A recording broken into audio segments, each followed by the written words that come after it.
नमस्कार माझ्या सर्वांना, मी शिवानी. गावाकडच्या स्वादमध्ये आपलं खूप खूप मनापासून स्वागत आहे. तर आज मी तुमच्यासोबत शेअर करत आहे पिझ्झाची रेसिपी.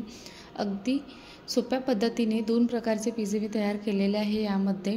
चला तर सुरू करूया आजची रेसिपी. त्यासाठी काय करायचं, यामध्ये मी स्टफिंगसाठी पनीरचा यूज केलेला आहे. तर पनीरचा यूज करताना अगोदर काय करायचं, कढाईमध्ये थोडंसं बटर किंवा तेल टाकायचं. त्यामध्ये थोडंसं रेड चिली पावडर व हळद व मीठ घालायचं. सोबतच चाट मसालासुद्धा टाकू शकता. आणि पनीरचे क्यूब्स आहे ना ते टाकायचे आणि हाय टू मीडियम फ्लेमवर याला थोडंसं टॉस केल्यासारखं क्रिस्पीनेस येईपर्यंत आपल्याला परतून घ्यायचं आहे. ऑलमोस्ट तयार झाल्यानंतर त्याला काढून घ्यायचे आणि नंतर समोरची प्रोसेस करायची. तर यामध्ये मी पिझ्झा बेस विकतचा घेतलेला आहे. तुम्ही पिझ्झा बेस तयारसुद्धा करू शकता घरी.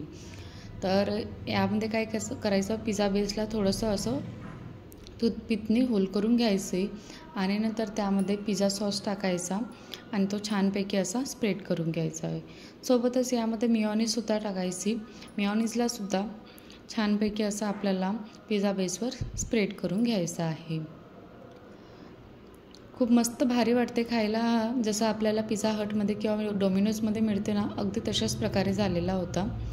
आणि यामध्ये तुम्ही मोझरेला चीज असेल ना तुमच्याकडे, तर ते सुद्धा टाकू शकता किंवा चीज स्लाईससुद्धा टाकू शकता. माझ्याकडे नव्हतं तर मी चीज क्यूब टाकलेला आहे अशा प्रकारे ग्रेट करून. आणि नंतर त्यामध्ये जे तुम्हाला स्टफिंग करायची असेल ना, जे तुम्हाला व्हेजेस आवडत असेल, जसं तुम्हाला स्वीटकॉर्न आवडत असेल तर ते टाकू शकता किंवा कॅप्सिकम किंवा ऑनियन किंवा टोमॅटो जेही काही आवडत असेल ना व्हेजेसमध्ये ते तुम्ही टाकू शकता. तर यामध्ये मी कॅप्सिकम आणि ऑनियनची स्लाईस टाकलेली आहे आणि सोबतच जे पनीर क्यूब होते ना ते सुद्धा टाकलेले आहे यामध्ये.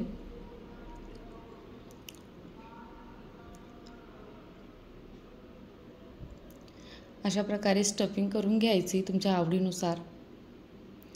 आणि नंतर यामध्ये माझ्याकडे थोडंसं पनीर होतं तर ते सुद्धा मी ग्रेट करून टाकलेलं आहे यामध्ये. आणि सोबतच थोडीशी आणखी चीजसुद्धा टाकलेली आहे, म्हणजे चीज क्यूब टाकलेला आहे असं ग्रेट करून.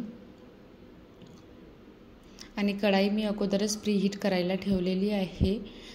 जेव्हा आपण पिझ्झा तयार करत राहतो ना, पिझ्झा बेस म्हणजे स्टफिंग भरत राहतो त्या टायमालाच अगोदर काय करायचं, कढाई प्रीहीट करायला ठेवून द्यायची आहे किंवा ओव्हनसुद्धा. आणि नंतर ज्याही प्लेटमध्ये तुम्हाला सीट करायचं असेल ना, त्याला अगोदर थोडंसं बटर किंवा बटर पेपर किंवा तेल लावून घ्यायचं. आणि कढाई पण प्रीहीट झालेली आहे. तर यामध्ये मी पिझ्झा शिजायला ठेवलेला आहे. कमीत कमी 8 ते 10 मिनटं, खूप झालं तर 12-13 मिनटं लागेल शिजायला. अशा प्रकारे शिजवून घ्यायचा. बघू शकता किती छान शिजलेला आहे. तर याला काढून घ्यायचं, थोडंसं थंड होऊ द्यायचं हलकंसं, नंतर कट करायचं. आणि मी दुसरा पिझ्झासुद्धा तयार केलेला होता.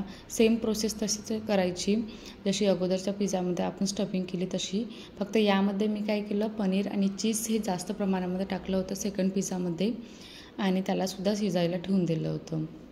खूप झालं ना तर कमीत कमी 10 ते 15 मिनटं लागेल. खूप जास्त असं वेळ लागत नाही. आणि अशा प्रकारे यालासुद्धा शिजवून झाल्यानंतर त्यालासुद्धा काढून घ्यायचं आणि काळजीपूर्वक काढायचं, हात जळते नाही तर. आणि नंतर शिजल्यानंतर त्यामध्ये थोडंसं चिली फ्लेक्स व ऑरेगॅनो टाकायचं. आणखी टेस्टी वाटते, भारी वाटते. तुम्हाला टोमॅटो सॉससोबत खायला आवडत असेल ना तर सुद्धा टाकू शकता वरतून, नाहीतर असंसुद्धा खाल्ला ना तरी छान वाटते.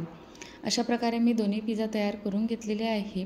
कशी वाटली तुम्हाला आजची पिझ्झाची रेसिपी? आवडली असेल ना तर नक्की बनवून बघा आणि माझ्या चॅनेलला सबस्क्राईब करायलासुद्धा विसरू नका आणि एन्जॉय करा.